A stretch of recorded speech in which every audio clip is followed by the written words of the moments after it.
Gen Z dating is not getting worse. What people fail to realize is that every generation there are new things that always come up. Now, the majority of new relationships begin online, and that is okay, but it's not. To a lot of commentary videos fear-mongering people because technology progresses at such a rapid pace, it's difficult to predict. The unknown is what makes people decide on a lot of decisions, and it always leans towards what they believe is more guaranteed to them. I will vote and pick on this president, this religion, because it seems more true to me.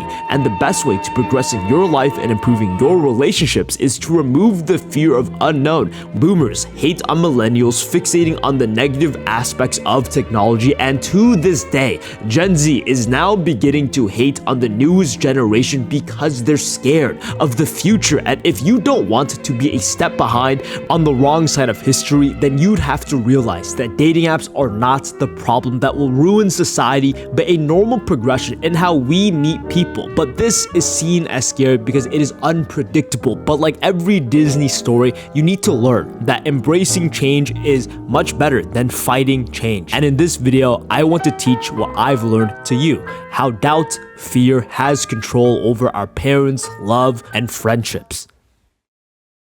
I love my girlfriend, obsessed maybe, but there is this mental battle of having to choose and spend less time with her, not because I'm insecure. If she spends more time, she'll know that I'm actually a loser, hate me. No, I'm awesome. The problem is that many family, friends, loving relationships are very important, but less important when compared to your own goals. And this idea of valuing yourself over others is seen as selfish, not because it actually is, but people wanting control over you. And this is not malicious. Wanting control over another person is not because out of bad intent. Parents want the best for their children, but they can get overly controlling just because they do not want unpredictable children. And once you realize that, you can easily play social games significantly better because you lead based by not how people think, but how they want things to result. People need to have a clear distinction between good intentions and good results. I see so many depressing comments pinning blame of their shortcomings towards their parents because they decided to trust them of their advice on the basis of good intentions. They want the best for me, but not actual evidence. Why did you think it was a good idea to go to college for a communication major that gets you no high-paying job and you're hundreds of thousands of dollars in debt? That is someone's life right now. It is dumb, and it is their fault that they listen to their parents only because it would be easier to put less effort into their thoughts and decisions. And let's break this down. All of this was under the basis of parents thinking they know best because they've raised their child sitting on top of this I know better mindset. But times have changed. College is less valuable depending on your major. Kids know this but don't care enough to, air quotes, rebel against their parents because it creates a myriad of unpredictabilities. It is significantly more safe to listen to what my parents tell me to do because they've lived longer. They would know best, so I should listen and do what they tell me. And this is not about college, but for everything. There is nothing wrong with taking advice from people who have good intentions. They want the best for you, but for themselves. And a lot of children fold over parental figures because if everything doesn't work out, they have the perfect scapegoat of, I was a good child, I acted what I should have done, but I still failed. It's this beautiful sob story of excuses that holds no accountability for the person. And here's the thing. You rob yourself of the opportunity to learn from your actual mistakes. Have you ever been surrounded by a person who constantly labels themselves as dumb? I'm so dumb, and the reason why I have a bad grade is because I'm dumb. You are correct, but again, you lose the opportunity to be specific with where you messed up. Is it because you didn't study enough? Is it because you don't pay attention in classes? Is it because you don't actually do the homework?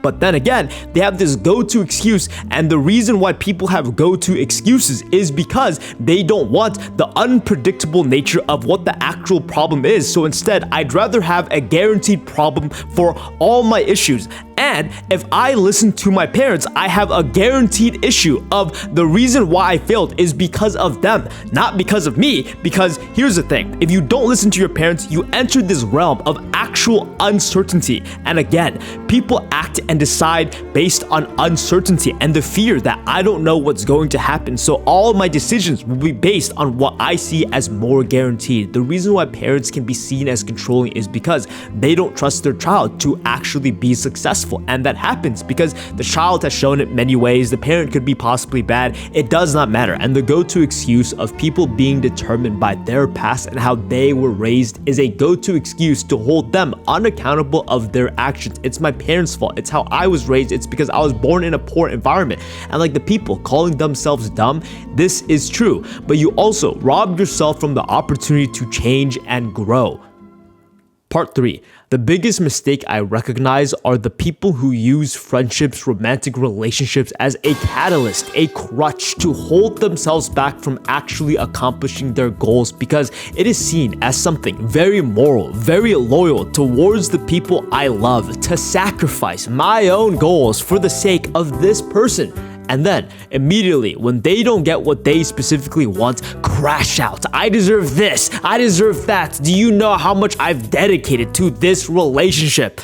The older you get, the better you become at spotting these type of people who will suck you dry. Because why are they suspiciously too caring for me when we have just met? And your ability to spot these type of people doesn't happen with time, but experience. And a lot of people miss this opportunity to grow and learn because they themselves are this person. I have been fighting the absolute need to actually not spend as much time as I want to with my girlfriend because I want to be with her every day, every night, and that's weird. That's an obsession. And more or less, it's seen under this idea that I am a little bit insecure and want more control, and the idea of more control around this person gives me more power and less uncertainty. What people fail to realize is that people who overinvest their time and effort into relationships are not because it is their number one priority. That is a social ploy to make it seem like their obsessions come from good intentions. I care so much about you.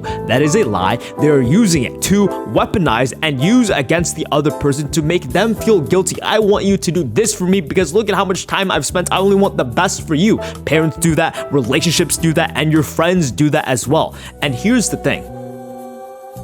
Guilt tripping someone into doing what we want is only one side of the coin. The other side is mainly for ourselves, we needing peace of mind and desperately wanting an answer to this unknown result of doubting ourselves. There is this lingering thought in our head that we can't do it. We are not enough. And is all this time pursuing YouTube even fucking worth it? I don't know. And letting that uncomfortable pain, silence, cannot be handled by a lot of people. They will instead choose to self-sabotage their future as a weapon, a catalyst as to why I couldn't succeed. It's because of this relationship. I spent too much time. I listened to my parents, and now I can't be successful. And now they live this bitter, unfulfilling life saying, I could have been that, I could have been this and that only if I tried. But they didn't choose to try. And that's because people not choosing to try their absolute best is what they wanted. It quelled the answer and fear of the unknown. Was I actually enough? Well, it doesn't matter now because I missed the opportunity when I was busy being a good son. I loved her too much. You're wrong. Trying wasn't the problem. People think that more time and effort in relationships is what makes it better, but forget to realize that existing to please someone is not for their sake, but for you. People are scared of how parents, loved ones will react if you don't comply. But what if you don't?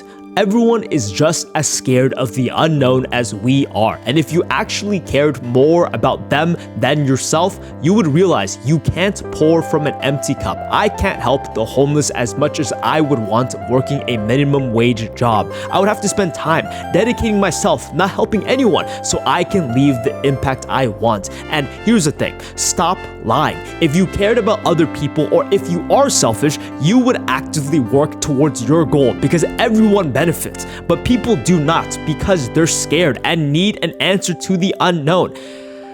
Here's the thing. I could have easily made this video about Gen Z and this specific generation, but I didn't, right? There are very clear correlations that I could make, but it's only based on culture. This is a generational thing that every human has faced, and some make it, some do not. It's your choice to how you want to be, and this video was just made because I've been very doubtful recently. Thank you for watching. Like, subscribe, toodly-doo.